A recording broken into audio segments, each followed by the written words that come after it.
जी बच्चों, कहाँ पे पहुँचे हुए हैं हम? पार्ट 4। इसको पार्ट 4 कर लें जी, इसी को पार्ट 4 कर लें। पार्ट 4 स्टार्ट हो गया जी हमारा। ज़रा मैं इसको टिक कर लूँ, अब आ ही गया हूँ तो। ओह, पहले टिक पहले ही टिक कर दिया, सुभान अल्लाह। अच्छा जी, ये अब आपने ना होमवर्क में एग्जाम्पल कर लेनी है, ठीक है? ये मैंने इसलिए कर दिया कि ज़रा एक की प्रैक्टिस हो जाएगी, एक मैंने करवा दिया। ओके, पेज नंबर है 118। पेज 118 पे एग्जाम्पल है सम ऑफ ईयर डिजिट की मिस्टर आकिफ वाली। मिस्टर आकिफ किधर है? अब कल सजा भी नहीं मैं दे सकता, आज तो वैसे ही अल्लाह हाफिज हो जाना है जी। आकिफ खड़े हो जाओ। आकिफ नहीं ले रहा होना ऑनलाइन, कहाँ लेता है वो क्लास। और फिर हर कोई हारून भी नहीं होता कि क्लास में घर में खड़ा हो जाएगा उस्ताद के कहने। ये उस दिन हो गया था खड़ा, कह तो रहा था फ्रॉड लगा रहा है, हो गया उन्हें खड़ा।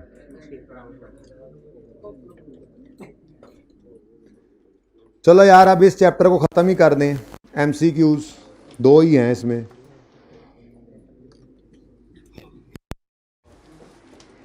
ये पेंडिंग हुए थे, पता नहीं क्यों हुए थे, मुझे नहीं याद, लेकिन लिखा हुआ था, मैंने फिर पढ़ा नहीं। मैंने कहा बच्चों के साथ ही पढ़ लेता हूँ। इनके साथ पेंडिंग लिखा हुआ देखा मैंने, बाकी सारे टिक थे, ये पेंडिंग थे। मैंने कहा कोई वजह तो रही होगी, ये पेंडिंग थे। उस वक्त कोई टॉपिक अगला नहीं ना पढ़ा होगा। अच्छा जी, वैसे इधर भी मैंने लिखा हुआ था, अब वो मुझे खुद ही देख लेना चाहिए था। पेज 248। मैं भी ना, मैं ही हूँ।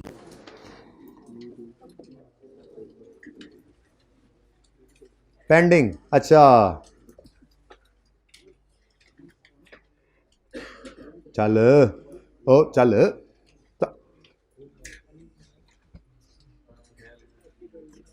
चलो नज़र तो आ ही रहा है आप लोगों को।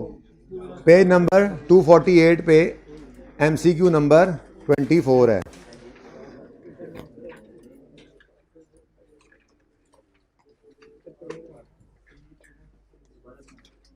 वजह ओके जी, हो गया साहब। If an asset increases in value, increases in value, भाई एसेट की वैल्यू में इंक्रीज जो है ना, वो पड़े पड़े आने की बात ही हो रही है। एसेट की वैल्यू में इंक्रीज किससे आता है? आज तक तो यही देखा था, रीवैल्यूएशन से। वैसे इन्वेस्टमेंट प्रॉपर्टी पढ़ा नहीं है उसको, एसेट इस चैप्टर की वजह से सिर्फ उसने शायद एसेट लिख दिया, वरना वो लिखता प्रॉपर्टी प्लांट इक्विपमेंट, क्योंकि एसेट में तो इन्वेस्टमेंट प्रॉपर्टी भी आ जाता है, एसेट में तो इन्वेंट्री भी आ जाता है। इन्वेंट्री का एसेट के अंदर बढ़ना हम कॉस्ट से ऊपर लेके नहीं जाते, नीचे वो NRV तो रिकॉर्ड करते हैं, ठीक है ना। लेकिन चूंकि शायद चैप्टर था तो उसने ये जनरल लिख दिया। अगर पर्चे में ये बात पूछेगा तो स्पेसिफिकली बताएगा किस एसेट की बात कर रहा है। IS 16 वाले PPE की, IS 2 वाले इन्वेंट्री की, IS 40 वाले इन्वेस्टमेंट प्रॉपर्टी की। आपने ये सारे एसेट्स के ही स्टैंडर्ड्स पढ़े हुए हैं, ठीक है। बहरहाल यहाँ पे तो ये IS 16 की बात ही कर रहा है। If an asset increases in value, increase is noted as increase in net profit, never never never. Increase in retained earnings, हाँ, रिटेन्ड अर्निंग्स में पैट जाता था, OCI वाला आइटम जाता था रीवैल्यूएशन सरप्लस में, और ये OCI वाला आइटम होता है। Increase in revaluation surplus in balance sheet, बिल्कुल हाँ, बैलेंस शीट में ही होता है ना, मतलब स्टेटमेंट ऑफ चेन इक्विटी में होता है, और वहां से क्लोजिंग कहाँ आता है? तो इक्विटी आइटम ही है ना। And OCI in statement of comprehensive income, हाँ ये सही है। अच्छा, इतनी मुश्किल बात नहीं थी, लेकिन उस वक्त क्योंकि शायद हमने देखो ना 3 दिन लगा के हमने ये बात सीखी थी जाके कि पैट ने रिटेन्ड अर्निंग्स में पार्क होना होता है जाके, और OCI के रीवन सरप्लस वगैरह ने अलग से। तो उस वक्त तो फिर ये बात समझाना, ऊंट को रिक्शे में बिठाना ही था ना, ठीक है। एन इंक्रीज इन अदर, नहीं यार बस बात ख़त्म हो गई यार। ये था MCQ, मैंने कहा पता नहीं क्या 30 मार खान है, वैसे साथ लिखा हुआ था, लेकिन बस रात को पूरा पूरा ही नज़र आ रहा होता है। पेंडिंग देखा था मैंने ड्यूरिंग द ईयर, ये सबसे एंड पे आया था ना चैप्टर, फिर सुबह भी आया, लेकिन सुबह भी मेरी आंख लग जाती थी, तो ये जो देख गया था वो देख गया था। During the year Akmal limited with following increase in reserves, 5 million from revaluation of freehold premises, 10 million in share premium, 25 million from trading profit retained. अब वो कहता है which of these are increase in capital reserve. आपको capital और revenue reserve अलग अलग कर दिए थे मैंने, नहीं किए थे तो अब कर देता हूँ। Statement of changes in equity वैसे किए थे, में शेयर कैपिटल एंड रिजर्व्स होते हैं। रिजर्व्स के अंदर share premium, revaluation surplus, retained earnings, general reserves नहीं किए थे ये। अगर नहीं किए थे तो फिर FR2 में किए होंगे, मिक्स हो रहा है फिर। शेयर कैपिटल तो तनहा है, अकेला है, अब्बा है इन सब का। बाकी ये बेटे हैं शेयर कैपिटल के, ये रिजर्व्स, ठीक है जी। बड़ा बेटा जो है वो कोई काम किसी काम का नहीं है, वेला बैठा रहता है, ठीक है जी। मतलब घर के कामों के लिए, अपने काम के लिए तो ठीक है, लेकिन जो छोटा बेटा है ना माशाल्लाह भाग भाग के काम करता है। कुछ अरसा है बस, उसके बाद इसने भी है बड़े जैसे ही हो जाना है, खरबूजे को देख के। वालदैन ऐसी बातें कर रहे होते हैं हमारी, ठीक है जी। अब शेयर प्रीमियम और रीवैल्यूएशन सरप्लस को कहा जाता है कैपिटल रिजर्व्स, ठीक है जी। और रिटेन्ड अर्निंग्स और जनरल रिजर्व को कहा जाता है रेवेन्यू रिजर्व्स। इनमें फ़र्क क्या है? रेवेन्यू रिजर्व्स ऐसे रिजर्व्स होते हैं जिनसे कैश डिविडेंड डिस्ट्रीब्यूट हो सके, which can be used for cash dividend distribution. Cash dividend कर दो बस, चलो डिस्ट्रीब्यूशन भी कर ही दो। ये नहीं मैंने लिखवाया हुआ ऐसे मैंने तस्वीर नहीं बनाई आपकी क्लास में। अच्छा चलो ठीक है यार, मैंने नहीं लिखवाई थी इसीलिए लिखवा रहा हूँ भाई, शक है तो लिखवा रहा हूँ।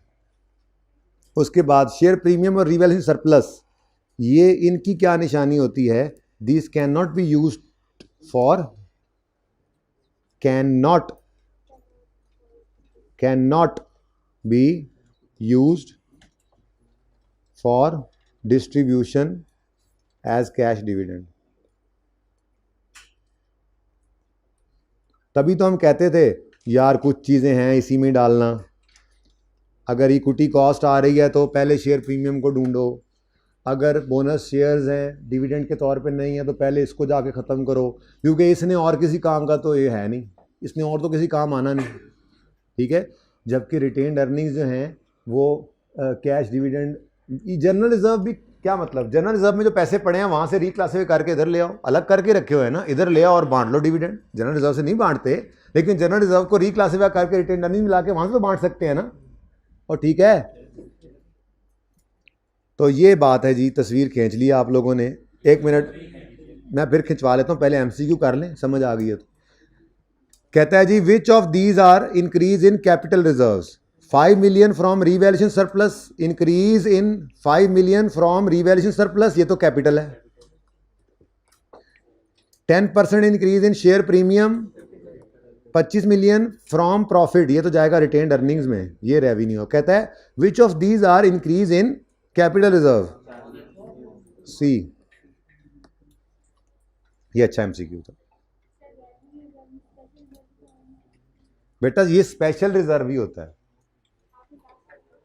ये स्पेशल रिजर्व ही है।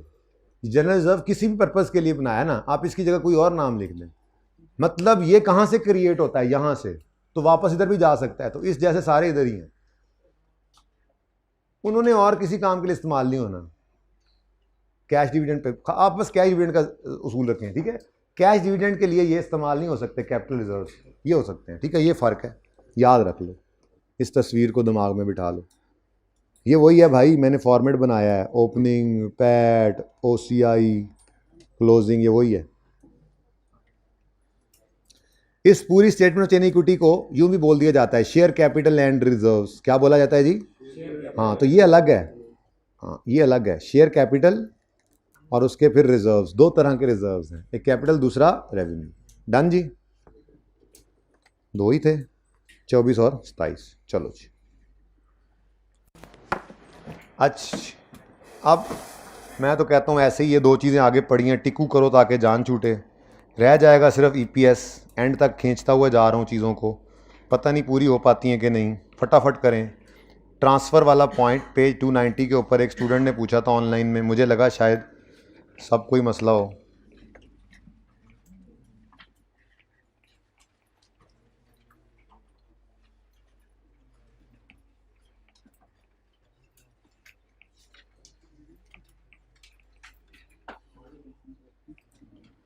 बच्चों हमने ये पढ़ा था कि ट्रांसफर इन्वेस्टमेंट प्रॉपर्टी के अंदर, इस टॉपिक में ट्रांसफर इन भी हो सकती हैं गुड्स, ये इन्वेस्टमेंट प्रॉपर्टीज, और ट्रांसफर आउट भी हो सकती हैं। ठीक है, अब एक जो मेन बात है वो बच्चे शायद स्किप कर रहे हैं या भूल रहे हैं, वैसे ही वो मेन बात ये है कि हमने कहा था इस ट्रांसफर को फेयर वैल्यू पे करना है, लेकिन फिर मैंने पूरी बात भी की थी, बताया भी था, यहाँ पे एग्जांपल्स भी की थी कि ये वाली बात तब एप्लीकेबल है जब हम इन्वेस्टमेंट प्रॉपर्टी में फेयर वैल्यू मॉडल यूज कर रहे हो। लो, जब हम फेयर वैल्यू क्या मॉडल, कौन सा तो मैं नहीं समझ देना मैंने। अच्छा, अब क्या सारी क्लासें जाग के लिए और अच्छा भाई साहब, मैंने ये कहा था, मैं पढ़ा देता हूँ कहाँ लिखा हुआ है वो बाद में, फिलहाल तो ज़रा सुन लें, मैंने जो बात की थी ज़रा याद माजी आपने अजाब बनाया हुआ है, तो ज़रा सुन लें ना, सुन लें। मैंने ये कहा था कि ट्रांसफ़र इन्वेस्टमेंट प्रॉपर्टी से बाहर को या इन्वेस्टमेंट प्रॉपर्टी की तरफ अंदर को होगी, फेयर वैल्यू पे करनी है। लेकिन पूरी बात क्या है, अगर इन्वेस्टमेंट प्रॉपर्टी में फेयर वैल्यू मॉडल यूज़ हो रहा है तो, अगर इन्वेस्टमेंट प्रॉपर्टी में, ये मुझे ऑनलाइन किसी स्टूडेंट ने पूछा था, तो ये ऐसे ही पढ़ाया था, आगे एग्जांपल्स भी की हुई हैं हमने 3-4, फिर उसी से सवाल बना लिया था मैंने। ठीक है, ये ट्रांसफर बड़ा काम किया था हमने, पहले ये एग्जांपल्स की थी, फिर अगले दिन मैंने इन एग्जांपल को डाल के 3-4 और ट्रांजेक्शन डाली, आपकी क्लास से पहले पहले वो सवाल तैयार हुआ था, वो लंबा चौड़ा सवाल हो गया था, तो उसके अंदर यही बात थी। बहरहाल उसूल था, जहन से निकल जाता है, कोई मसला नहीं, यहीं लिखा हुआ है, हाईलाइटेड है, पढ़ाया हुआ है, बहरहाल आप लोग दोबारा सुने, इसीलिए तो लिख के लाया हूँ। क्या ट्रांसफर अगर हो और इन्वेस्टमेंट प्रॉपर्टी में फेयर वैल्यू मॉडल यूज हो रहा हो तो आपने ट्रांसफर को फेयर वैल्यू पे करना है। अब अगर वो अगली बात आपको पता है, इन्वेस्टमेंट प्रॉपर्टी से जाने लगेगा तो फेयर वैल्यू मॉडल लगा के वो फेयर वैल्यू पे लाएगा और फिर ट्रांसफर करेगा जिधर भी जाना है। ठीक है, और अगर इन्वेस्टमेंट प्रॉपर्टी की तरफ आने लगेगा, अगर तो IAS 16 से आ रहा है तो वो रिवैल्यूएशन मॉडल लगा के उसको फेयर वैल्यू पे ला कर देगा, और अगर इन्वेस्टमेंट ये इन्वेंट्री से आ रहा है तो उसके पास फेयर वैल्यू मॉडल है नहीं, तो लाते हुए खुद ही गेन रिकॉर्ड कर लेगा at the time of transaction. ठीक है, ये सारे सवाल हमने किए थे, नहीं नजर आ रहा तो मैं दिखाता हूं। ये इन्वेस्टमेंट प्रॉपर्टी, ये देखो IAS 40 से IAS 16 में, IAS 40 में पहले गेन रिकॉर्ड किया, फिर PPE को भेज दिया, आगे वो कॉस्ट मॉडल यूज कर रहा था तो उसने डेप्रिशिएट कर दिया, रिवैल्यूएशन मॉडल होता तो वो OCI में भी कुछ करता। बातें की हुई हैं, कोई बात नहीं, यहाँ पे लिखी हुई पढ़ लेना, वैसे की हुई है, अब लग रहा है वक्त बहुत गुजर गया है। ये तीसरे चौथे नंबर, अच्छा ये वाली बात पढ़ी नहीं आपने, ये वाली समझा देता हूँ, भाई कह रहे हैं ये समझाएं। भाईजान मेहरबान कदरदान, IAS 40 से IAS 16 में प्रॉपर्टी गई है,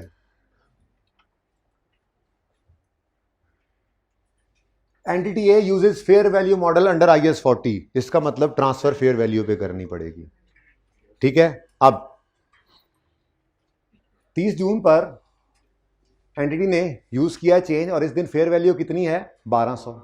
ठीक है, अब कितने पे पड़ी थी पहले 1000 पे बुक वैल्यू, कितने पे आ गई 1200, तो 200 का गेन बुक किया, investment property debit, fair value gain credit, फिर हमने इसको ट्रांसफर किया, चल निकल यहां से, investment property credit fair value पे आ गई हुई है, और PPE डेबिट।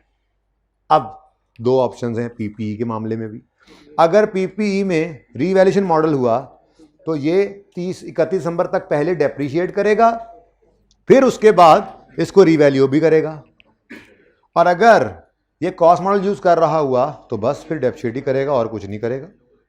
अब उन्होंने अगली लाइन में लिखा एंटिटी ए uses cost model under IAS 16, इसलिए मैंने कहा था इस लाइन की कोई जरूरत नहीं रह जाती।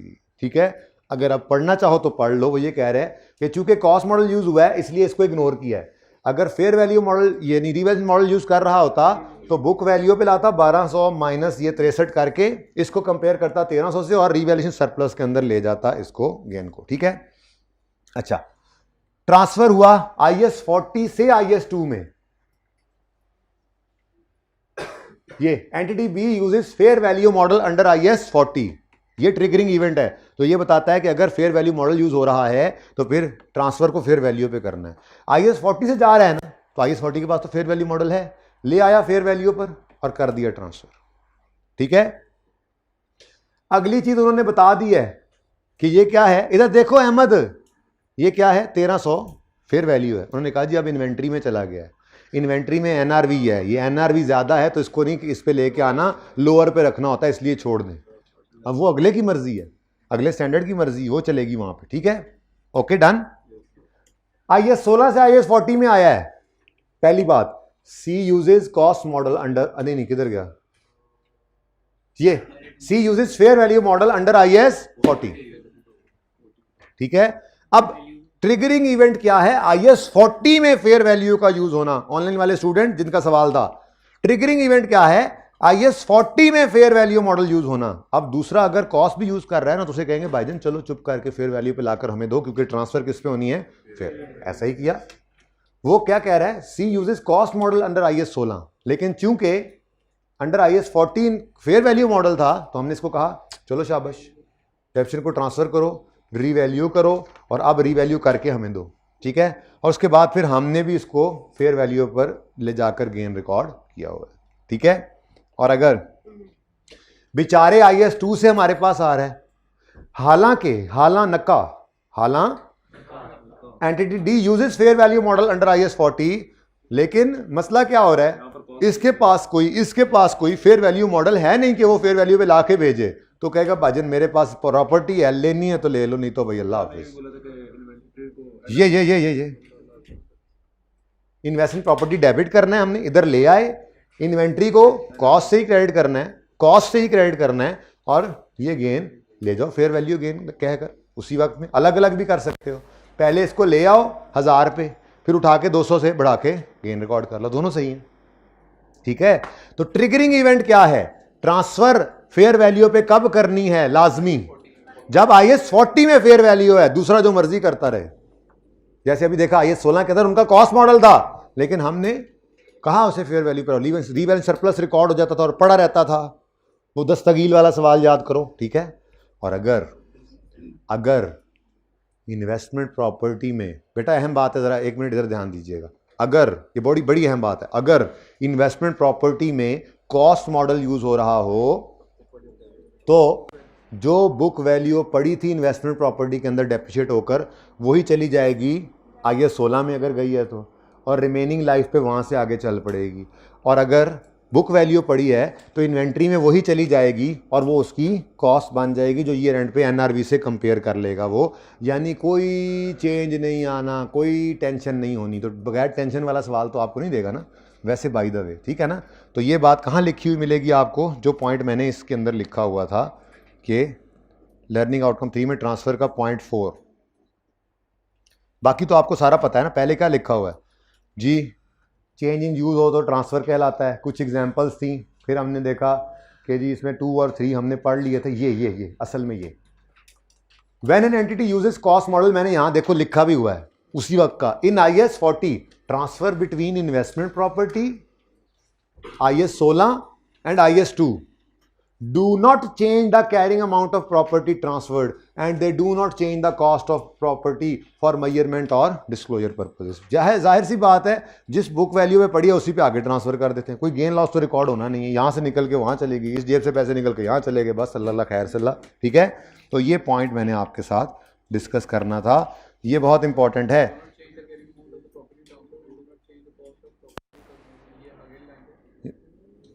यही लाइन है कि कोई चेंज नहीं है ना भाई, कोई अलग से डिस्क्लोजर देने की कोई जरूरत नहीं है। इन्वेस्टमेंट प्रॉपर्टी से 100 रुपये क्रेडिट होकर PPE में डेबिट हो गए, बस नजर आ रहा है ट्रांसफर लिखा हुआ और कुछ भी नहीं है, उधर भी 100 इधर भी 100, कोई डिस्क्लोजर नहीं देना, बस ठीक है। अच्छा जी भाई, कॉस्ट मॉडल अगर IS 40 में यूज हो रहा हो, पूरी बात की थी क्लास में, पता नहीं एक स्टूडेंट ने मुझे कह दिया, मुझे वहम पड़ गया कि शायद हमने कुछ ऐसी बात नहीं पढ़ी, ये उसी वक्त का पढ़ा हुआ पॉइंट है और ऊपर एग्जाम्पल्स भी की थी, ठीक है जी, क्लियर है। अच्छा जी, गवर्नमेंट ग्रांट में एक MCQ पढ़ा है, पता नहीं ये क्यों पढ़ा है, और तो इसमें कुछ नहीं नजर आया मुझे। आपको कुछ नजर आ जाए तो मैं क्लास के बाद बैठूंगा, जिसको अलग से कोई मसला हो। कौन सा है 3, देखा, पता नहीं ये क्यों छोड़ा था, मुझे समझ नहीं आ रही, ये मैंने पढ़ा भी था कल, मुझे इसमें कोई ऐसी बात लगी नहीं कि छोड़ा गया हो। On 1 January 19 Boom limited received 2 million from local government on condition that they employ at least 200 staff each year for next 4 साल। फ्यूचर कॉस्ट से रिलेटेड ग्रांट है, तो आज क्या बन जाएगी? ठीक है, तो आपने एंट्री की कैश डेबिट डेफर्ड ग्रांट। अब तो एनपीओ करने के बाद वैसे और मास्टर हो गए इसमें, है ना? कितना? 2000। आगे वो कहता है on this date, virtually certain था कि वो 4 साल तक ये काम कर लेंगे, जाहिर सी बात है इसीलिए रिकॉर्ड कर लिया हमने। आगे वो कहता है 19 गुजरा, 20 गुजरा, 21 भी गुजर गया, 3 साल गुजर गए, 22 के पहले ही दिन होए due to economic downturn and reduced consumer demand, BL no longer needs to employ 100 staff. The condition of grant required half repayment. ठीक है, हाफ रीपेमेंट ऑफ व्हाट? यार जो ग्रांट की अमाउंट है, चुप है तो उसी की बात ही करेगा। उन्हें क्या पता है कि आप, गवर्नमेंट को क्या पता है कि आप कौन से मेथड से काउंटिंग कर रहे हैं कि आपके पास कितना बचा पड़ा है, उसका हाफ दे दो। उन्होंने तो यही कहना है भाईजान अगर कभी गड़बड़ की ना तो आधे पैसे वापस हो जाएंगे। ये तो इस तरह से मॉक में डाल दूंगा आप सवाल, ऐसा कोई ऐसे ज़हन में एक सवाल आया एकदम आपको पढ़ाते पढ़ाते, इस तरह से भी हो सकता है। स्टेप्स बने हुए हों, रीपेमेंट के स्टेप्स बने हुए हों। क्या मतलब? भाईजान अगर आपने 4 साल कंडीशन मीट करनी है ना, अगर आपने पहले साल ही ना मीट की तो सारे वापस, अगर आपने दूसरे साल ना मीट की तो 75% वापस, तीसरे साल ना मीट की तो 50%, चौथे साल ना मीट की तो 20%। ऐसा भी हो सकता है। ये अब सवाल बन सकता है यार, ज़रा नोट करना। कोई बैठा है मेरे पास, साकिब भी नहीं है, दानिश, ज़रा मॉक के लिए एक पॉइंट नोट करो। बूटी है फिर देख लो, चलो कोशिश करेंगे ये भी आ जाए। और आपको पर्चे से पहले नज़र आ जाएगा ना, पर्चे में परेशानी भी हुई तो सोल्यूशन में तो होगा ना, देख तो लोगे ना, ऐसे ये हो सकता है। अच्छा खैर, ये सवाल तो करें। अब 3 साल गुजर गए थे, हालात ख़राब हो गए, और अब मुझे बताओ जब 3 साल गुजर गए हैं तो 3 साल तक डेफर्ड ग्रांट डेबिट करके इनकम क्रेडिट करते रहे हो बेटा। 19 भी गया, 20 भी गया, 21 भी गया, 22 में खड़े हैं। और ग्रांट इनकम क्रेडिट जी 2000 था, ये 4 साल के लिए मिला था, स्ट्रेट लाइन ही चल रहा था, 3 साल इनकम बना लिया 1500। ठीक है जी। अब इधर देखो भाईजान, वो लोग आगे पैसे लेने, तो हमने क्या स्टेप बनाए थे? ये लायबिलिटी है ना, लायबिलिटी क्रेडिट की थी 2000 से, अभी तक डेबिट सिर्फ कितने से हुई है? 1500 से, तो अभी भी 500 डेबिट में पड़ी है, तो अनअमोर्टाइज बैलेंस को डेबिट करो। स्टेप 1, एक कोई गल है यार, अनअमोर्टाइज बैलेंस जितना पड़ा है उसको डेबिट कर दो, लायबिलिटी। और कैश उन्होंने कितना मांग लिया आपसे? 1000 रुपया, तो बाकी 500 कहाँ चला जाएगा? P&L में फॉर फीट एक्सपेंस। अब इसको देख लो कौन से ऑप्शन में पड़ा है। ये काम है, ये रीपेमेंट हुई है, ठीक है। 500 से डेफर्ड ग्रांट डेबिट और 500 से expense credit. Debit deferred grant 500, 250 नहीं, 250 नहीं, 1500 नहीं, 500 नहीं, 500 नहीं, 1500 नहीं। पता नहीं ये क्यों छोड़ा था, आई डोंट नो वाई। ये तो नहीं छोड़ने वाला बनता था। ठीक है जी, पेंडिंग तो मिटाते जाओ, मुझे लगता है पिछले पेंडिंग भी नहीं मिटाए, वो सारी जिंदगी पेंडिंग ही रह जाने। मैं बाद में बैठा देख रहा हूँ, मैं कहूँगा हो ये भी नहीं हुआ यार, ये रह गया, चलो वीडियो रिकॉर्ड करता हूँ।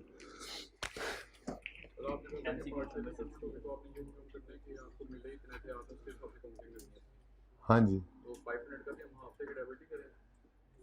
वैसे भी कर लें।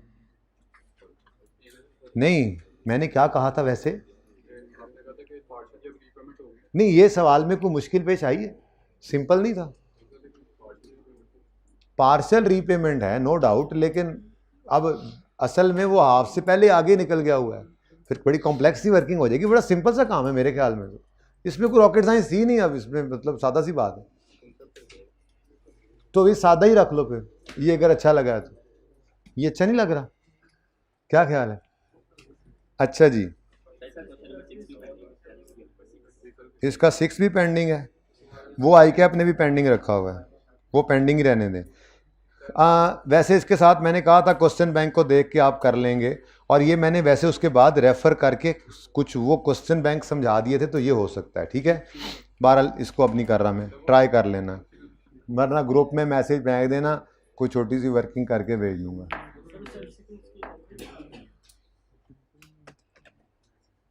इसकी एंट्री ये, अच्छा तस्वीर खींचनी,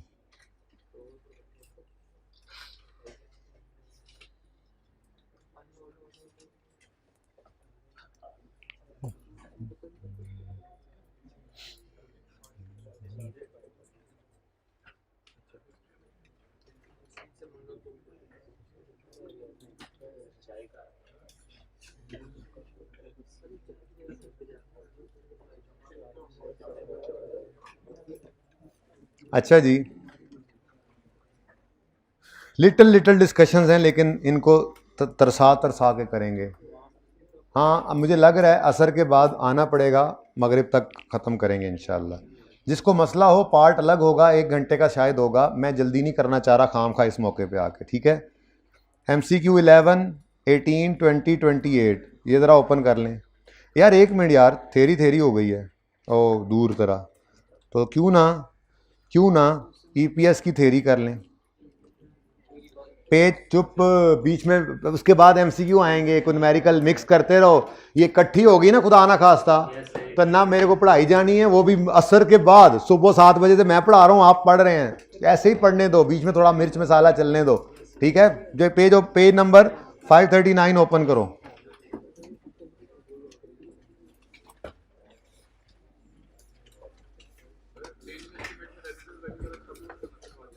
जी करवा दिया था, एक नहीं कई करवाए थे। आपने जो लिखा था ना अपनी किताब में, उसको काटना भी होता है फिर अगर वो पेंडेंसी हो जाए तो। भाई बताएं भाई को, मैंने 2-3 छोटे सवाल बनाए थे, फिर रेजिडुअल वैल्यू लेके आया था, हमने वो 3-4 सवाल तकरीबन कर लिए थे। हाँ, एक इंपॉर्टेंट बात आपके सवाल की बरकत से याद आ गई, ये मैं लेट नहीं करना चाह रहा। मैंने आपको कहा था कार्ली वाले सवाल में आपको मैं चेंज इन एस्टीमेट आना सिखाऊंगा, कहा था, लेकिन कार्ली वाले सवाल के अंदर रिक्वायरमेंट में चेंज इन एस्टीमेट का नोट स्पेसिफिकली मांगा नहीं गया था। तो मैं आपको मशवरा दे रहा हूं, अब बनवा नहीं रहा, कि पर्चे में अगर वो यूं कह they prepare following notes PPE और चेंज इन एस्टीमेट, तो फिर चेंज इन एस्टीमेट का सब नोट बनाना, वरना चेंज इन एस्टीमेट का सब नोट नहीं बनाना, ठीक है। तो ये मैं यहाँ पे लिख भी रहा हूँ कि देखो चेंज इन एस्टीमेट का नोट जब तक ना मांगे, आइए सेट के सवाल में भी हम नहीं बनाते थे, आइए सेट के सवाल में सिर्फ उसके अंदर चेंज इन एस्टीमेट का नोट बनाया जहाँ पे स्पेसिफिकली लिखा होता था, वरना सिर्फ correction of prior year error correction note या पॉलिसी चेंज नोट कर देते थे, ठीक है ना। तो बहरहाल वो तो खैर वैसे ही नोट्स वाला सवाल था, एस्टीमेट चेंज का, प्रायर ईयर एरर का, लेकिन ये मसला क्या था, IS 16 के सवालों में चेंज इन एस्टीमेट की एडजस्टमेंट तो आ सकती है ना, वो बोलो।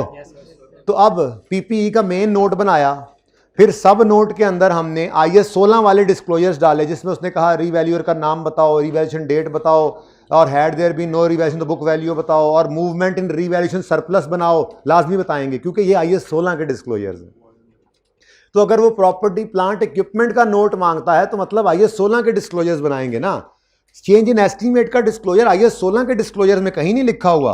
अगर आप कहते हैं तो मैं आपको तसल्ली के लिए दिखा देता हूं डिस्क्लोजर्स, ओरिजिनल स्टैंडर्ड से कहो ओरिजिनल स्टैंडर्ड से दिखाता हूं, आपकी किताब से कहते हो तो आपकी किताब से दिखाता हूं, दोनों तरह से आपको दिखाए हुए हैं मैंने, निशान भी लगे हुए हैं।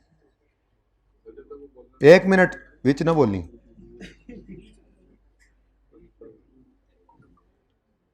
यार मुझे ला भी नहीं रहा। देखा हारून कह रहा है, देखा फकीरान छेड़न दा अंजाम। ओरिजिनल स्टैंडर्ड में आपको मैंने हाईलाइट करवा दिए हुए हैं, ठीक है। अब ये IS 16 के डिस्क्लोजर्स हैं, इसके अंदर साफ नहीं ओपन हो रहा, अभी हो जा भाई जल्दी कर, इस पर बोझ ही बड़ा पड़ा हुआ इस वक्त, इसको पता लग गया आखिरी क्लास है, दुखी हो गया आप लोगों के लिए।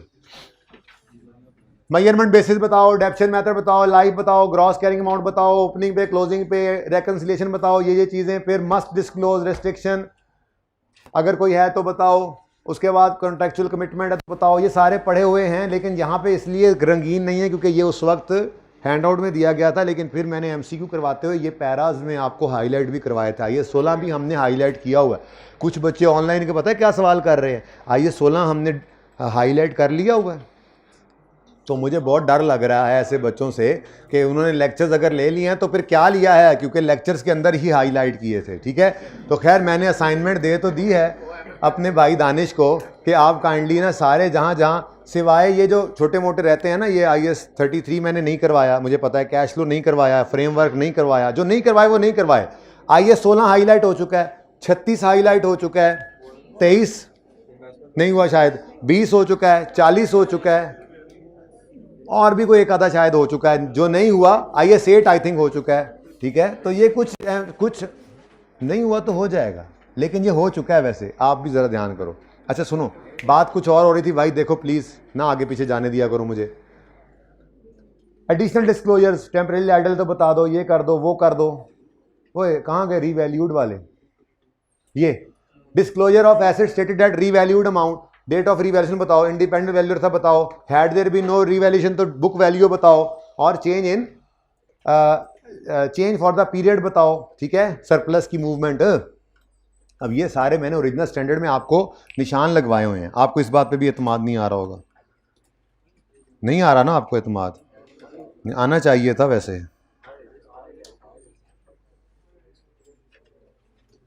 लो कुल भी सामने डिस्क्लोजर्स ही हुए हैं, या आपकी क्लास में हाईलाइट हुए हैं।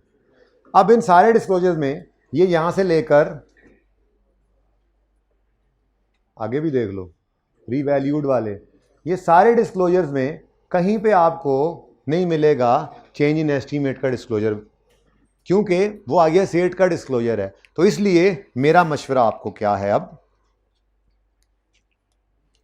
मेरा मशवरा आपको ये रहेगा कि आप चेंज इन एस्टीमेट का नोट PPE के सवालों में PPE का नोट मांगे, PPE का नोट मांगे, और चेंज इन एस्टीमेट की एडजस्टमेंट हो, पहले तुम बात कर लो, हम बाद में पढ़ लेंगे यार। PPE का नोट मांगे, तुम्हें चाहिए था ये बात, ये सुनहरी हरूफ लिख लेते, जान छूटने लगी है अच्छी वाली। PPE का नोट मांगे और स्पेसिफिक, और उसमें चेंज इन एस्टीमेट की एडजस्टमेंट हो, और स्पेसिफिकली एस्टीमेट चेंज का नोट ना मांगे तो नहीं बनाना, लाइक कारली। ठीक है, लाइक एक और भी था, सुकी लिमिटेड में भी चेंज इन एस्टीमेट आया था, याद आ रहा है? ICAP ने नहीं बनाया हुआ। ठीक है, वैसे मैंने सवाल भी डाला हुआ है, लिखें। ये मैं इधर लिख रहा हूं PPE के सवालों में,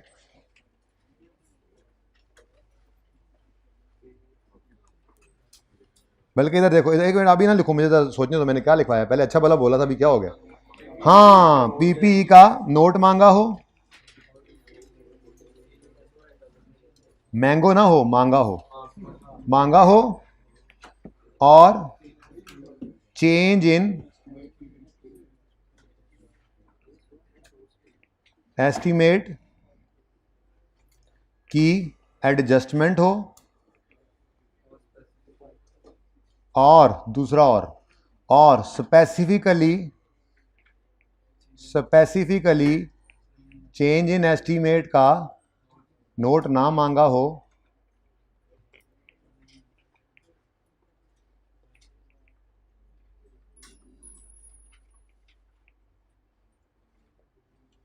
तो खुद से नहीं बनाएंगे, नहीं मैंगो, अच्छा बनाना, लेकिन वो पास पेपर जो बने हुए हैं उनको चेंज कर रहा हूं, तो रूल लिखवा रहा हूं ना, जहां कहीं बने भी हुए हैं। सुकी लिमिटेड वाला सवाल,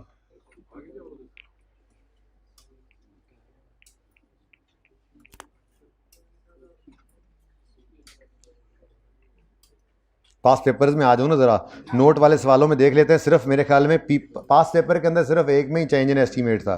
प्लीज़ ज़रा देखें ज़रा, प्लीज़। बड़ी अहम बात एकदम से जहन में आ गई। अब इन्हीं बातों की जैसे प्लानिंग से ज़्यादा बंदा लेट हो जाता है क्लास के अंदर, और कोई वजह नहीं होती। ठीक है ना, वरना असर तक ख़त्म हो जाना था। लेकिन दो बातें ऐसी आई आज इसमें भी, वो जो पहले मैंने शुरू कर दी FOB बेसिस सुबह बात शुरू कर दी, ऐसे हो जाता है। शेर दिल पहला सवाल था नोट वाला, इसमें कोई चेंज इन एस्टीमेट नहीं आया था।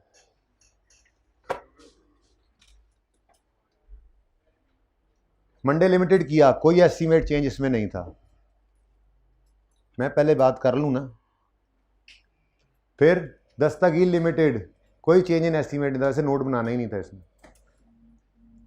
हड़प्पा लिमिटेड अभी अभी किया, कोई चेंज इन एस्टीमेट नहीं था। सवालों में आया ही नहीं वो आज तक, ये डिस्क्रिप्शन वाला, लेकिन अंग्रेजी लिखनी होती है जिसकी आपने प्रैक्टिस नहीं की हुई। स्पटनिक सी एंट्रीज मांगी थी, यहां पे चेंज इन एस्टीमेट था, ठीक है। यहां पे आके फिर मैंने कहा था बच्चों मैं आईकैप को मेल डाल रहा हूं, ठीक है। डाली भी थी, जवाब नहीं आया शायद, मैंने फिर डाली हुई है मेल। ऐसी बात नहीं है, कोई अगर खुदा ना खास्ता गड़बड़ होगी तो चेंज इन एस्टीमेट का नोट आपको बनाना आता है, it's not a big deal. आपने बनाया हुआ ये सेट के अंदर जाके आपने वो छोटे 4-5 सवाल करने हैं, 1 सेकंड में आपको, 1 सेकंड तो ज़रा ज़्यादा हो गया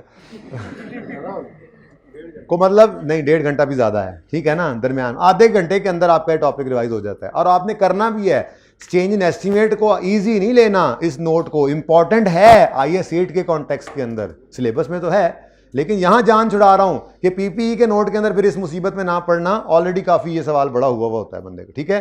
तो यहां देखो इस सवाल के अंदर चेंज इन एस्टीमेट था, याद आ रहा है, सुकी लिमिटेड, ये देखो लाइफ बदल गई थी, revise useful life, estimate change तो था। रिक्वायरमेंट में उसने बोला in accordance with IFRS prepare a note on PPE including comparative for inclusion in TLs financial statement for the year 31 दिसंबर 21। यहां पे उसने नहीं बोला चेंज इन एस्टीमेट का नोट भी बनाओ, तो नहीं बनाया, आईकेप ने भी नहीं बनाया था, मैंने भी नहीं बनाया हुआ था, और हमने क्लास में भी नहीं बनाया था, ठीक है। इसी तरह से ये कौन सा पास पेपर है जेन में रखना, बस ये जेन में रखना, ठीक है ना, पीपी 17। उसके बाद ये ग्नू कैश के अंदर कोई था चेंज, इसमें था ही नहीं मेरे ख्याल से, इसमें नहीं था। उसके बाद कार्ली में आया था चेंज इन एस्टीमेट, अजीब सी वर्किंग, वो जिसमें हमने पहली बार +1 करके देखा था, किताब से सोल्यूशन भी बदल गया था हमारा, हमने वो चेंज किया था, ये रहा कार्ली। इसमें एस्टीमेट चेंज था, remaining useful life of building was assessed as 40, ये शायद चेंज हो गया था, ठीक है। अब इसकी रिक्वायरमेंट भी क्या है, produce analysis of property plant equipment as would appear in financial statements of Carly for the year 31 December 15।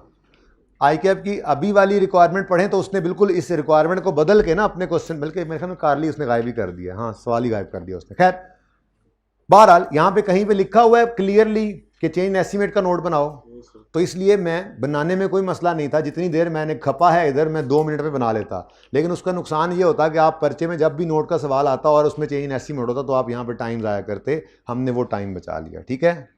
Okay जी, तो ये उसूल है, क्या उसूल है, पीपीई के नोट, पीपीई का नोट मांगा हो और चेंज इन एस्टीमेट की एडजस्टमेंट हो, और स्पेसिफिकली चेंज इन एस्टीमेट का नोट ना मांगा हो तो खुद से नहीं बनाना। पास पेपर 17 एंड क्वेश्चन बैंक 2, सुकी एंड कार्ली। जी अब फरमाएं जी, यही जवाब मिल गया, 2 मिनट रुक जाए। आज जी सही है, लो भाई चीजें कम पड़ गई थी। यार ये यहाँ कहाँ लिख दिया मैंने, वैसे आपस की बात है यार, ये यहाँ कहाँ लिख दिया, जगह यहाँ नजर आई है, लिख दिया भाईजान, ये पीपीई का था, इधर लाओ, चलो चलो इधर आओ, तुम्हें टिक करना है हमने, चलो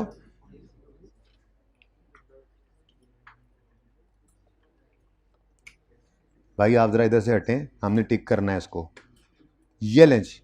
तो आइए 16, अब मेरी तरफ से तो पूरा है, ठीक है। चलें जी, बात पता नहीं एकदम से कहीं और पलटा खा गई थी। कहाँ पहुँच चुके थे हम पहुँच चुके थे पेज नंबर 539 पे।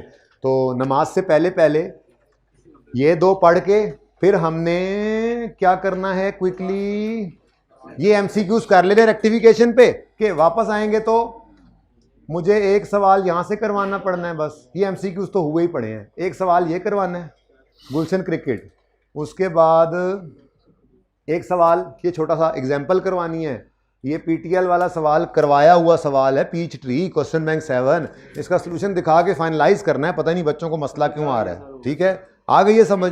स्टिल ये सवाल करने से ना, जो एग्जाम्पल मैंने करवानी है, जो मैंने एग्जाम्पल आज करवानी, जिसके अंदर मैंने आपको ये बताना है कि convertible during the year convert हो जाए तो क्या होता है, तो उसके बाद आप और कंफर्टेबल हो जाएंगे, आपको ज़रा ज़्यादा अच्छा समझ आएगा पीच ट्री, तो पहले इसलिए एग्जाम्पल लिखी है। बहरहाल ये करवाना है, उसके बाद एक पास पेपर, ये बहुत बड़ा पास पेपर नहीं है, सिर्फ अप्रोच डिस्कस करनी है और एक आधी एडजस्टमेंट।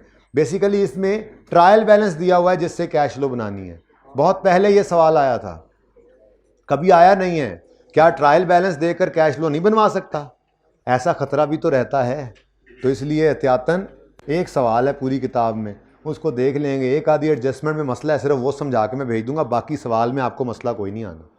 एक एडजस्टमेंट में मसला है, सिर्फ उसलिए यहाँ पे लिख दिया, लेकिन ये इसकी तरफ तवज्जो दिलाओ, नोटिस है कि ये सवाल भी रिवीजन में बैठना तो कर लेना, मैंने उसको रिवीजन प्लान में भी डालना है, क्योंकि हो सकता है कभी ट्रायल से बनवा ले, खाम में आपको सब कुछ आता हो और एक बार ना किए होने की वजह से आप उसमें जो चल ना सको तो वो मुनासिब नहीं होता। ठीक है, तो इतना काम नहीं है, थोड़ी सी हिम्मत करें, पेज 539 पे आ जाएं।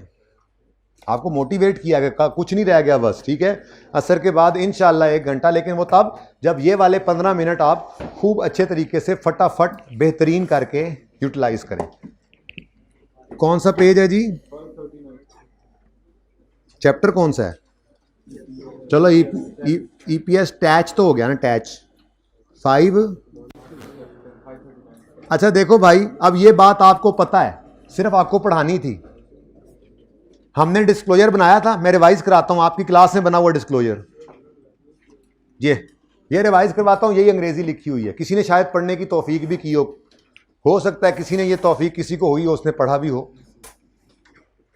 इनकम स्टेटमेंट में एंड पे लिखा हुआ है, मैंने कहा था अगर ये इकट्ठी बनी हो एक ही सफ़े के ऊपर, प्रॉफिट एंड लॉस और ओसीआई, तो फिर एंड पे लिख दो। और अगर प्रॉफिट एंड लॉस अलग पेज पे है, ओसीआई अलग पेज पे है, तो इसको प्रॉफिट एंड लॉस के एंड पे शो करना। और इसके साथ मैंने नेस्ले की फाइनेंशियल स्टेटमेंट्स भी आपको दिखाई थी।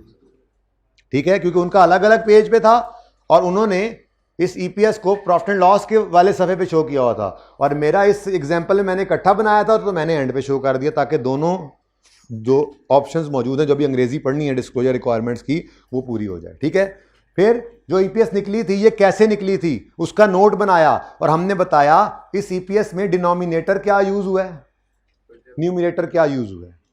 फिर अगर ये न्यूमरेटर जो इधर यूज हुआ है, इसका और इस प्रॉफिट का कोई फर्क है तो उसकी रेकंसिलेशन शो की।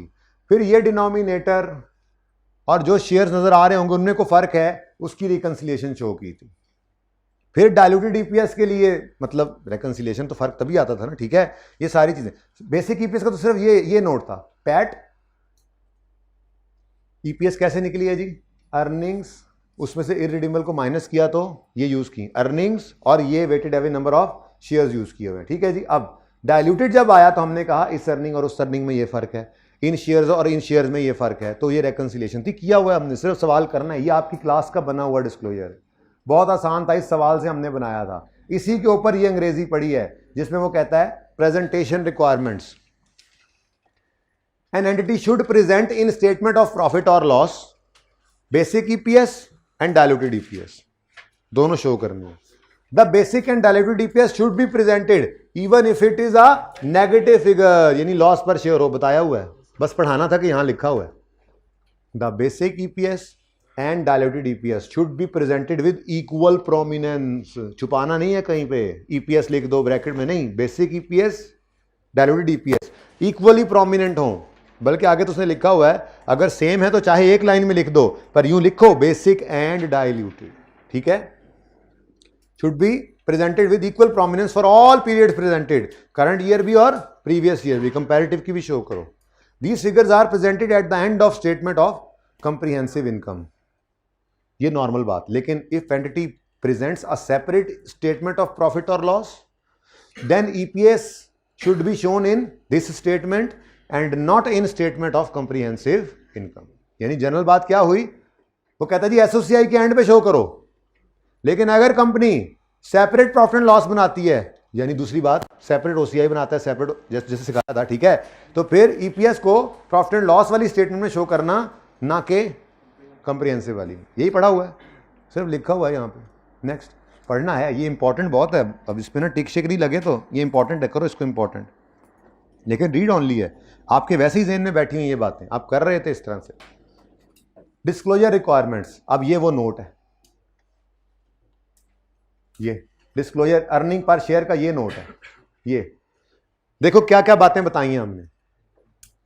ईपीएस के लिए कौन सी अर्निंग्स यूज हुई हैं, कौन से शेयर्स यूज हुए हैं, तो बेसिक ईपीएस निकली है। ओके, अर्निंग्स 168 और उनमें फर्क है तो बता दो, ये बेसिक ईपीएस के डिस्क्लोजर्स आ गए। फिर 2 3 डायल्यूटेड के थे, ठीक है। करने से याद आएगा, मैं ये सवाल तो नहीं करवा रहा, ये फजूल में सवाल किए हुए पे टाइम ज़ाया करने वाली बात है, ठीक है ना, लेकिन सिर्फ याद करवा रहा हूँ। ये डिस्क्लोजर्स ही उसने यहाँ पे अंग्रेजी में लिख कर कहे हुए हैं, पढ़ के देखते हैं। Disclosure IS 33 also requires disclosure in a note of financial statements of the following: total amounts used as numerator यानी earnings to calculate basic EPS and reconciliation of these numerator figures to the profit or loss. Total amounts U, total amount of earning used in EPS और reconciliation अगर इसमें और इसमें फर्क है, यही लिखा हुआ था, बनाना आता है हमें, ठीक है। Next, the total amounts used as denominator weighted average number of shares to calculate basic and diluted EPS and reconciliation of these two denominators with each other. ओह इधर ही था ये। डिनोमिनेटर बताओ क्या यूज हुआ, बेसिक वाला भी, ठीक है जी, और डायल्यूटेड वाला भी, और इन दोनों में अगर फर्क है, ये देखो लाइनें भी अभी तक लगी हुई हैं, इन दोनों में अगर फर्क है तो उसकी भी रेकंसिलिएशन बताओ, प्रॉफिट की, और तो ये सब किया हुआ हमने, ठीक है। ये डिस्क्लोजर रिक्वायरमेंट्स है यार, सही है। उसके बाद वो एग्जांपल थी जिससे, यानी काम मैंने आपको प्रैक्टिकली करवा दिया था, उसकी अंग्रेजी नहीं पढ़ी हुई थी हमने। बहुत इंपॉर्टेंट है, बहुत इंपॉर्टेंट है, हर बार पढ़ लेने में कोई हर्ज नहीं है। बेसिकली यही तो हाईलाइट करने वाले 2-3 पैराज हैं, तो बस ज़्यादा कुछ नहीं है इसके अंदर। डायल्यूशन एंटी डायल्यूशन मैंने हाईलाइट करवा दिया था, एक आधी और डेफिनेशन, और उसके बाद ये 2-4 चीज़ें, अल्लाह खैर से, और क्या करना है इसमें से।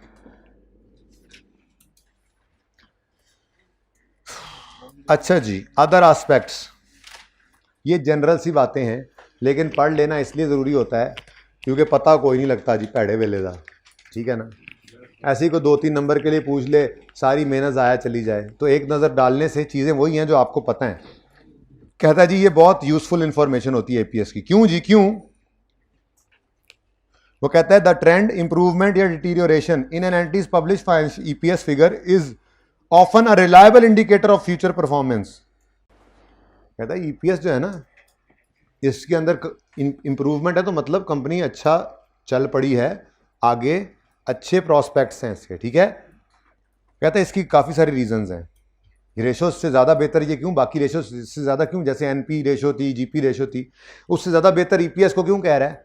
सादा सी बात है भाई, वो सिर्फ प्रॉफिट को देखते थे, ये नंबर ऑफ शेयर्स को भी कंसिडर करते हैं, और वो भी वेटेड एवरेज करके, ज़्यादा बेहतर इसलिए टूल है ये। कहता है EPS measures an entity's performance from viewpoint of investors, it shows amount of earnings available to each ordinary shareholder. This means EPS takes effect of preference shares if any into account. It also takes shares into account, share issues into account. Diluted यानी कि जब share issue होते हैं, late भी हो, तो diluted EPS early warning देती है। क्या मतलब? डायल्यूटेड ईपीएस में यही कहा था ना हमने कि अभी कन्वर्ट हुए तो नहीं, फ्यूचर में ये सारे भी हो जाएं तो इनको भी डिविडेंड बांटना पड़ेगा दोस्तों, तो ईपीएस में इतनी गिरावट आएगी, हर शेयर पे इतने अर्निंग्स कम हो जाएंगी। ये क्या है, एक अज़हनी तौर पे तैयार कर रहे हैं उनको कि ये शेयर होल्डर बन गए तो इतना डिविडेंड जो है वो, इतनी अर्निंग पर शेयर कम हो जाएगी। जाहिर बात है अर्निंग कम होंगी तो डिविडेंड्स भी कम होंगे, और सही है ना, मालिक बात जान के ना। तो diluted EPS can provide an early warning for any change in investors potential return on their investment. Potential return, जो रिटर्न आना है उनको due to future share issues, जो नए शेयर इशू होंगे उनका जो रिटर्न आना है उसके बारे में उनको अर्ली वार्निंग दे रहे हैं कि ये कम भी हो सकते हैं पोटेंशियल, ठीक है। तो अभी तक क्या पता लगा, अभी तक ये पता लगा कि ये बड़ा रिलायबल इंडिकेटर है ऑफ फ्यूचर परफॉर्मेंस, क्योंकि ये इन्वेस्टर के व्यू पॉइंट से देखता है चीज़ों को, अर्ली वार्निंग देता है, और not only helps measure entity's current financial standing but also helps track its past performance, ठीक है। जाहिर सी बात है EPS over the year compare करेगा। अब ईपीएस कैसे हेल्प करता है इन्वेस्टर्स को, ये जस्ट एक बार पढ़ने वाली चीज़ें ही हैं, बस इनको हाईलाइट कर लेना भाई, और कुछ नहीं। To identify suitable investment options by comparing performance of different entities. Comparison के लिए बोलो कि किस कंपनी के शेयर्स खरीदूं भाई जिसकी ईपीएस ज़्यादा है, ठीक है। To compare financial standing of an entity over the years, वही बात दोबारा कर रहा है, ठीक है, कंपैरिजन ओवर ईयर्स। क्या बता रहा है ईपीएस किस किस काम में हेल्प कर रहा है? टू प्रिडिक्ट फ्यूचर डिविडेंड पे आउट। ये क्या बात हुई, ये कैसे कह दिया इसने? नजूमी है ईपीएस पर share, EPS earning per share ज्यादा है तो जितनी अर्निंग होगी डिविडेंड भी उसी हिसाब से, डिविडेंड पे आउट रेशो भी इसी से ही निकलती होती है। रेशो एक होती है डिविडेंड पे आउट, वो तो किताब में कहीं जिक्र ही नहीं है ना आईकैप की, कहीं पे भी सिलेबस में, तो इसलिए उसकी बात ना करो। डिविडेंड पे आउट रेशो भी एक होती है, वो भी इसी ईपीएस की बेस पे निकलती है। जितनी ईपीएस ज्यादा है उतनी डिविडेंड पे आउट रेशो भी ज्यादा हो जाएगी, ठीक है। तो बिल्कुल ये प्रिडिक्ट कर सकता है। To predict future dividend payout on their investment as higher EPS means more profitability which suggest entity में increase dividend payout over, ठीक है। और जी निकल जाएं, बिल्कुल जा सकते हैं। EPS is an important component of determining entity's price earning ratio which is calculated as follows. PE ratio, ये थोड़ी इंपॉर्टेंट बात है। मैं इसका फार्मूला तो लिखा हुआ आपको मिल ही गया है। मैं एक छोटी सी एग्जांपल से दो कंपनीज का सिर्फ वैसे ही डाटा लिखकर आपको प्राइस अर्निंग रेशियो निकाल के उसकी आपको इंटरप्रिटेशन समझा दूंगा। करीन अज क्यास है कि ये पूछे, ज़रा मुश्किल उर्दू होगी, मतलब मुश्किल है कि आई कैप ये पूछे, लेकिन लेकिन चूँकि किताब के अंदर उसने ये लफ्ज़ लिखा हुआ है तो मैं ये समझूंगा कि इसके बारे में थोड़ा सा बता दूं। तो मैं जैसे ही वापस आऊं नमाज से ये बताना है, बाकी तो पढ़ लेना, ये बाद में करेंगे, ठीक है। ये पेंडिंग है, लेकिन ये पेंडिंग भाई साहब सबसे पहले करवाना है, उसके बाद क्लास शुरू करनी है आगे, ठीक है, वरना ये पेंडिंग आप पूरा करने का और कोई मौका नहीं बचा फिर, आज तो फिर बस हो जानी। Next, limitation of EPS.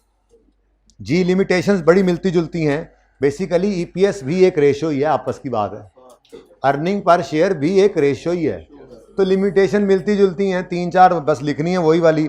Not all entities use same accounting policies, वही लड़ाई इसको भी, वही मुसीबत इसको भी पड़ी हुई है। और भाई सेम ही होना है ना, रेशो ही है ये भी। प्लीज देखो ना, प्रॉफिट्स से ये इधर आए हैं, शेयर्स तो वो सारा कुछ फाइनेंशियल स्टेटमेंट से पहले उठाकर जो कर रहे थे दूसरी रेशियोज में, वही चीजें उठा के यहाँ ईपीएस में ले आए हैं, ठीक है। EPS does not take account of inflation, वही बातें यार, ये तो इसीलिए सर ने कहा अभी भी पढ़ लो, जान छुड़ा रहे हैं। ईपीएस मेजर्स एंड, पता है सर ने ऐसे आज सारे सफे गुजार। ईपीएस मेजर, चुप है, is an entity's profitability, EPS measures an entity's profitability but this is only part of entity's overall performance, and entity cash flow can be just as important. वो कहता है सिर्फ प्रॉफिटेबिलिटी देखी जा रहे हो भाईजान, कैश फ्लो बड़ी इंपॉर्टेंट चीज होती है, इसको इग्नोर करती है। ईपीएस के अंदर कहीं पे कैश फ्लो का जिक्र नहीं है, ठीक है जी। Diluted EPS is often described as early warning to investor that the return on their investment may fall sometimes in future, however diluted EPS is based on current earnings not forecast. हाँ ये बड़ा important है, ये अच्छा है, ये नई चीज़ है। क्या डाइल्यूटेड ईपीएस जो है, हम क्या कह रहे होते थे बड़े सुकून से, आप लोगों ने पिछली बार वाले बच्चों ने उस वक्त सवाल कर लिया था जब उनको डाइल्यूटेड ईपीएस करवाई थी, तो मैंने उनको उसी वक्त बता दिया था, आपको आज बता रहा हूँ।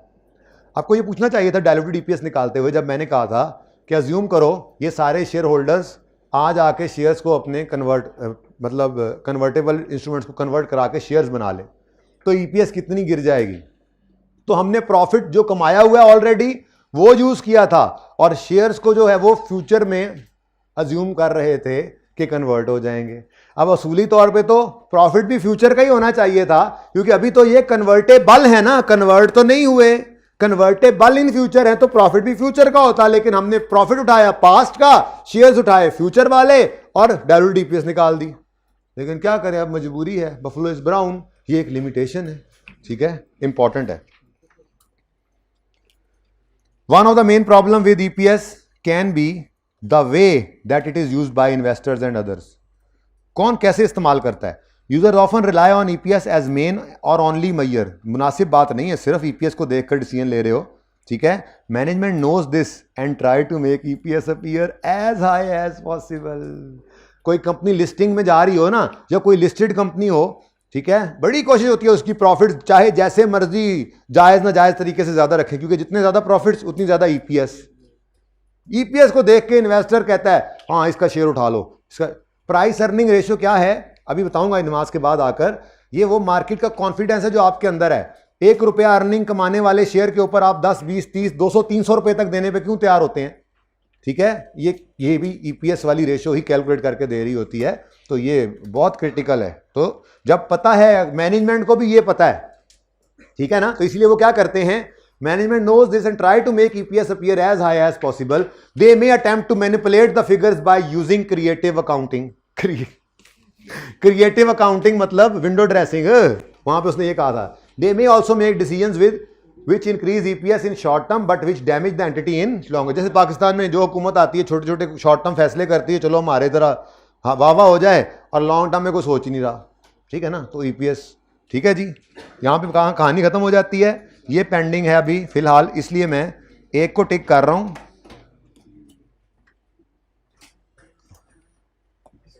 ठीक है जी, दूसरे को नहीं कर रहा। ठीक है जी, अब नमाज के फौरन बाद क्लास रिज्यूम करेंगे, क्योंकि मेरा दिल है अब मगरिब के बाद रिज्यूम ना करनी पड़े। ठीक है, आखिरी 15-20 मिनट तो आपके साथ एग्जाम टिप्स के ऊपर, पेपर कैसे सॉल्व करना है उस पर भी लगाने हैं, तो ज़रा क्विकली आकर इसको करते हैं। ज़िंदगी रही तो पूरे 12:30 पे क्लास शुरू हो जाएगी। मैं पहले ही आ जाऊँगा, हाँ जी 25 तक मैं आ जाऊँगा, मैं बाइक पे आऊँगा ना,